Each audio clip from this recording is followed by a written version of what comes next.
इस वीडियो में हम 4 टॉपिक पढ़ेंगे। पहला है फैक्टर एंड मल्टीपल, दूसरा टॉपिक है remainder theorem, factor theorem, uses of factor theorem, दो क्वाड्रेटिक पॉलिनोमियल पर और क्यूबिक पॉलिनोमियल पर। ठीक है, तो पहले हम देखते हैं फैक्टर। देखिए फैक्टर क्या होता है। जैसे मान लीजिए पहले हम नंबर्स पर सीखेंगे। 6 है तो इसे आप 2 इंटू 3 लिख सकते हो ना, 2 मल्टीप्लाई बाई 3। जैसे 6 है ना, आप इसे 2 मल्टीप्लाई बाई 3 लिख सकते हो। तो 6 के फैक्टर कितने हो गए? 2, 2 एंड 3। क्लियर। तो फैक्टर क्या होता है, हम उस नंबर्स को ब्रेक करते हैं। ऐसे ही पॉलिनोमियल में जैसे आपको दिया रहे एक्स स्क्वायर माइनस 2 स्क्वायर, तो आप इसे कैसे लिख सकते हो, आगे मैं बताऊंगा कि ये कैसे लिखा जाता है। पहले अभी समझिए कि फैक्टर क्या होते हैं। x माइनस 2 और x प्लस 2 लिख सकते हो ना। तो इस पॉलिनोमियल के फैक्टर कितने हो गए? ये फैक्टर और ये फैक्टर। ठीक है, तो फैक्टर समझ में आया क्या होता है कि जब नंबर को हम ब्रेक करते हैं तो फैक्टर मिलता है। पॉलिनोमियल को भी ऐसे दो पॉलिनोमियल में ब्रेक करें कि उनका प्रोडक्ट करें तो फिर से वही पॉलिनोमियल मिल जाए, तो उसे क्या बोलोगे आप? फैक्टर बोलोगे। क्लियर। मल्टीपल देखिए क्या होता है। मल्टीपल समझते हैं। जैसे 2 है और इसका आपसे बोला जाए कि मल्टीपल फाइंड करिए, तो 2 का मल्टीपल आप क्या करोगे? 2 इंटू 1 कर दिया तो 2 हो गया ना। तो 2 का मल्टीपल एक क्या होगा? 2 भी होगा।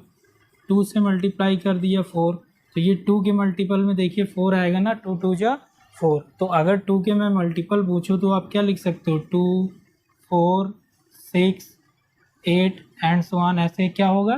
कई सारे मल्टीपल हम लिख सकते हैं। उसी तरह पॉलिनोमियल में भी आप फैक्टर लिख सकते हो। जैसे x माइनस 2 एक पॉलिनोमियल है, उसी तरह पॉलिनोमियल में भी आप मल्टीपल लिख सकते हैं। कैसे? x माइनस 2 क्या है? एक पॉलिनोमियल है और इसका आप x माइनस 1 से मल्टीप्लाई कर दीजिए, तो जो भी वैल्यू आएगा वो इस पॉलिनोमियल का क्या कहलाएगा? मल्टीपल कहलाएगा। क्लियर। तो इसे आप मल्टीप्लाई कैसे करोगे? इस नंबर को यहाँ पास मल्टीप्लाई करोगे ना, एक्स स्क्वायर, फिर यहाँ करोगे माइनस एक्स, इस नंबर को यहाँ किया माइनस 2x और इस यहाँ किया तो क्या हो गया? प्लस 2। तो ये क्या आ जाएगा? X square minus 3x plus 2। तो ये क्या होगा? ये इस पॉलिनोमियल का क्या है? मल्टीपल है। क्लियर। तो जैसे नंबर्स में फैक्टर और मल्टीपल होते हैं, उसी तरह पॉलिनोमियल में भी फैक्टर और मल्टीपल होते हैं। तो ये दोनों बातें हमने समझ ली। अब हम इसी का यूज़ करके रिमाइंडर थ्योरम को समझेंगे। क्लियर।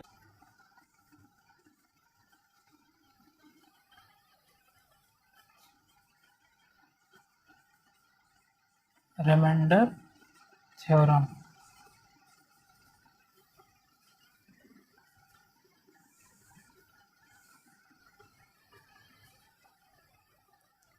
देखिए रिमाइंडर थ्योरम क्या होता है, एक एग्जांपल से समझते हैं पहले। जैसे मान लीजिए आपके पास 15 एक नंबर है और इसे मैंने क्या किया? 2 से डिवाइड कर दिया, तो 7 टाइम में जाएगा। 14 माइनस किया 1 आ गया। तो इस 15 को आप कैसे लिख सकते हो? 15 is equal to 2 multiply by 7 plus 1। तो ये क्या होता है? डिविडेंड। क्या होता है? डिविडेंड। डिविडेंड। ये क्या होता है? डिवाइज़र, जिससे आप डिवाइड करते हो। और जितनी बार जाता है उसे क्या बोलते हो आप? कोशेंट।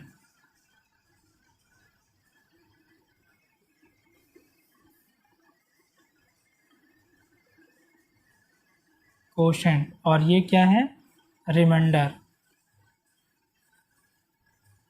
क्लियर।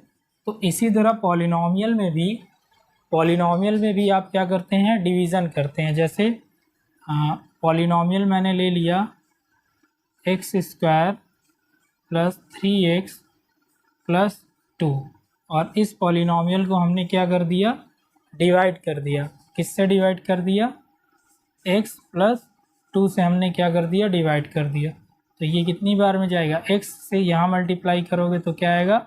X square. यहाँ किया तो क्या आ जाएगा? 2x। अब इसे क्या कर देते हैं? सब्ट्रैक्ट कर देते हैं, तो ये कैंसिल हो गया। क्लियर। अब यहाँ पास आप जब सब्ट्रैक्ट करोगे तो x आ जाएगा और ये 2 आ जाएगा। ठीक है, तो ये कितनी बार में जाएगा, +1 कर देते हैं तो x + 2 और दोनों को हमने सब्ट्रैक्ट कर दिया। क्लियर, दोनों को हमने सब्ट्रैक्ट कर दिया तो ये कैंसिल हो गया। ठीक है, तो ये क्या आ गया, 0 आ गया रिमाइंडर। तो आप इस डिविडेंड को कैसे लिखोगे, x² + 3x + 2 is equal to x + 2 multiply x + 1 और रिमाइंडर क्या है, 0 है। तो ये क्या है, हमारा डिविडेंड है।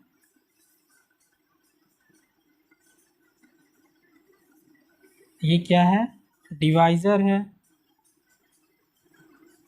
ये कोशेंट है और ये क्या है, रिमाइंडर है। तो इस केस में क्या हुआ, हमारे पास रिमाइंडर कुछ भी नहीं है। ठीक है, तो ये इस प्रोसेस से भी आप क्या करते हैं, रिमाइंडर फाइंड करते हैं। लेकिन क्या कोई ऐसा तरीका भी है कि हमें डिवीज़न ना करना पड़े और हम रिमाइंडर फाइंड कर लें, तो आंसर है यस। उसी को आप क्या बोल, जैसे एग्जांपल है 3x² + x - 1 और आपको डिवाइड करना है किससे, डिवाइड करना है x + 1 से। क्लियर, तो देखिए कैसे डिवाइड करेंगे, यहाँ 3x लिख दिया ना, तो 3x इसको यहाँ पूरे में मल्टीप्लाई करोगे ना, 3x² + 3x और दोनों को सब्ट्रैक्ट कर दिए तो ये कैंसिल हो गया। क्लियर, और यहाँ से क्या आ जाएगा, -2x - 1। अब यहाँ पर आप क्या लोगे, -2 ले लिया और -2 को मल्टीप्लाई किया, -2x - 2 और दोनों को सब्ट्रैक्ट किया तो ये प्लस हो गया, ये भी प्लस, तो कैंसिल हो गया, ये 1 आया। तो इस केस में रिमाइंडर क्या आया, 1 आया।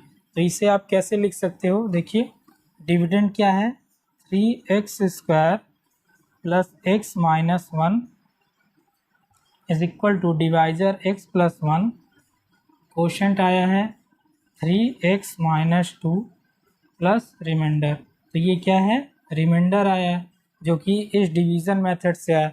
अब हमारा क्वेश्चन ये था, क्या इस डिवीज़न को किए बिना भी हम रिमाइंडर फाइंड कर सकते हैं, तो आंसर है यस। कैसे फाइंड करते हैं, देखिए जब भी आपको दो चीज़ें गिवन होगी, दो पॉलिनोमियल गिवन हो, मान लीजिए p(x) गिवन हो, एक पॉलिनोमियल और क्या गिवन हो, q(x) हो। ठीक है, लेकिन आपको इस बात को भी गिवन होना चाहिए कि q(x) इस पॉलिनोमियल का क्या है, डिवाइज़र है, यानी इसे क्या कर रहा है, डिवाइड कर रहा है। ठीक है, लीनियर पॉलिनोमियल q(x) इसको डिवाइड कर रहा हो। ठीक है, तो जिस ऐसे केस में देखिए x + 1 क्या है, इसको डिवाइड कर रहा है, यानी ये डिवाइज़र है। ठीक है, और रिमाइंडर क्या है, 1 है। ठीक है, तो अगर मैं क्या करूं, इसको x + 1 इज इक्वल टू 0 करके x इज इक्वल टू -1 यहाँ पुट कर दूं, x इज इक्वल टू -1 यहाँ पुट कर दूं, तो ये ओवरऑल 0 हो जाएगा, 3x - 2 और हमें क्या मिलेगा, डायरेक्ट रिमाइंडर मिलेगा। क्लियर, तो इसी से देखिए मैं डायरेक्ट रिमाइंडर कैसे निकालता हूँ। p(x) आपको गिवन है 3x² + x - 1 और q(x) मैं ले लेता हूँ x + 1। ठीक है, तो ये देखिए डिवाइड, इसे क्या कर रहा है, डिवाइड कर रहा है। तो अगर ये डिवाइड कर रहा है तो q(x) को आप क्या करोगे, 0 के इक्वल किया और यहाँ पास -1 आ गया, इस -1 को आप यहाँ पुट कर दीजिए। ठीक है, -1 मैंने क्या कर दिया, वैल्यू पुटिंग बताया था ना, -1 3 -1² -1 तो ये कितना हो जाएगा, 3 - 2 क्या आ गया, 1। तो देखिए यहाँ भी 1 आ रहा है और यहाँ भी 1 आ रहा है ना, तो ये क्या हो जाएगा, डायरेक्ट रिमाइंडर फाइंड करने का तरीका हो जाएगा। अब इस थ्योरम को हम लिख लेते हैं, स्टेटमेंट क्या है देखिए,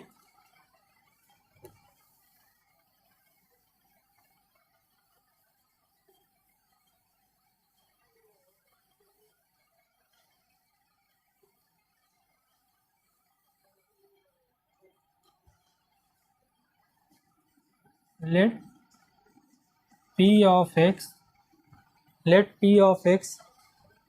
be any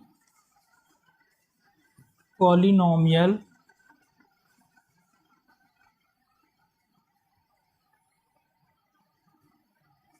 greater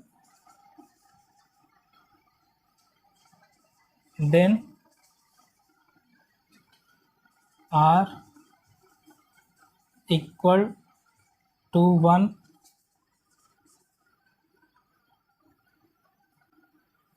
greater than or equal to 1 and let a be any real number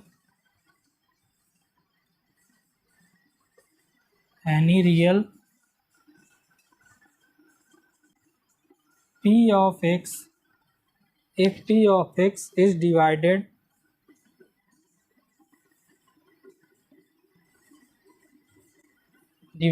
by linear polynomial x minus a से क्या हो रहा है, p of x डिवाइड हो रहा है, ठीक है। देन द रिमाइंडर इज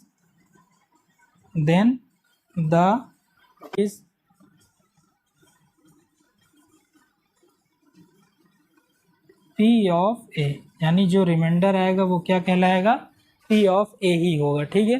तो इस एग्जांपल पर इसको मैं सेटिस्फाई कराता हूँ। देखिए p ऑफ x आपको गिवन है, ठीक है, और हमने ये माना कि x प्लस 1 इस पॉलिनोमियल को क्या कर रहा है, डिवाइड कर रहा है, ठीक है। अगर इस पॉलिनोमियल को डिवाइड कर रहा है तो हमने यहाँ से x की वैल्यू फाइंड कर ली, x इज इक्वल टू -1, और इस पॉलिनोमियल में हमने फिट कर दिया, जो भी वैल्यू आएगा वही रिमाइंडर आएगा। तो ऐसे आप डायरेक्ट रिमाइंडर फाइंड कर सकते हैं, बस आपको गिवन होना चाहिए एक पॉलिनोमियल और उसका डिवाइजर, तो आप डायरेक्ट फाइंड कर सकते हो। अदरवाइज आप डिवीज़न मेथड से भी फाइंड कर सकते हैं। क्लियर, प्लस 2x, तो ये सारे डिवाइजर गिवन है और आपको इस पॉलिनोमियल p ऑफ x पर क्या फाइंड करना है, रिमाइंडर। तो एक एक सॉल्व करते हैं। पहला देखिए, पहला सोल्यूशन क्या करेंगे, p ऑफ x क्या गिवन है, x cube 3x square plus 3x plus 1, और q ऑफ x यहाँ क्या गिवन है, डिवाइजर x प्लस 1। तो इसे हमने 0 के लिए कर दिया ना, इक्वल कर दिया, क्यों, रिमाइंडर फाइंड करने के लिए। तो x इज इक्वल टू -1 आ गया है ना। Put in p of x, put in p of x, तो रिमाइंडर क्या आ जाएगा, -1 is equal to -1 cube plus 3 -1 square plus 3 -1 plus 1। तो ये क्या आ गया, -1 प्लस 3 -3 प्लस 1। तो देखिए ये कैंसिल हो गया और ये क्या हो गया, 0, ठीक है। तो रिमाइंडर क्या आ गया, 0 आ गया। देखिए p ऑफ x आपको क्या गिवन है, x cube plus 3x square plus 3x plus 1, q of x जो डिवाइज़र है वो क्या गिवन है, x प्लस पाई। तो रिमाइंडर फाइंड करने के लिए हम क्या करते हैं, q ऑफ x को 0 के इक्वल करते हैं ना, तो x is equal to -pi आ गया। अब इस वैल्यू को हम क्या करेंगे, put in p of x, p of x में पुट कर देंगे तो क्या आ जाएगा, remainder p of -pi cube plus 3 pi square plus -3 pi plus 1। Clear, तो यही रिमाइंडर आ जाएगा पाई के फॉर्म। फोर्थ वाला देखिए कैसे करेंगे, फिफ्थ वाला क्वेश्चन मैं यहाँ डायरेक्ट कर देता हूँ, q ऑफ x को 0 मानना है, 0 कर लिया तो x की वैल्यू क्या आ जाएगी, -5/2। अब इस वैल्यू को हम p ऑफ x में पुट कर देंगे तो रिमाइंडर क्या आ जाएगा, -5/2 इज इक्वल टू, देखिए क्या आ जाएगा, -125/8 प्लस 3 25/4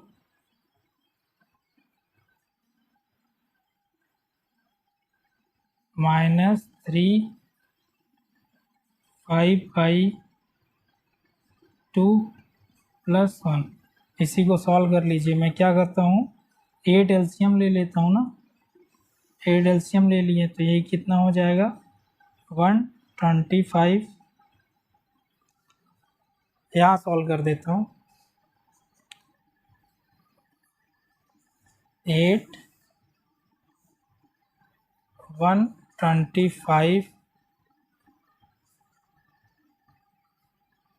75, ये कितना हो जाएगा इंटू 2 से डिवाइड किया तो 15 4 प्लस 8। इसे सॉल्व कर लेते हैं। 125 150 8/8, तो ये कितना आ जाएगा, यहाँ से 25 आ जाएगा माइनस 60 प्लस 8/8। और सॉल्व करेंगे तो ये कितना हो जाएगा 5 4 2 3 प्लस 8 और ये कितना हो जाएगा 7। ये रिमाइंडर आ जाएगा -27/8। ठीक है, इस 5 वाले का आंसर। क्लियर। देखिए क्वेश्चन है हमारे पास, check whether 7 + 3x is a factor of 3x³ + 7x का फैक्टर है या नहीं है।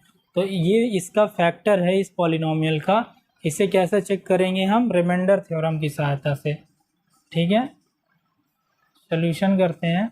कैसे, देखिए अगर ये 7x + 3x इसका फैक्टर है, दैट मीन्स कि रिमाइंडर क्या होगा 0 होगा।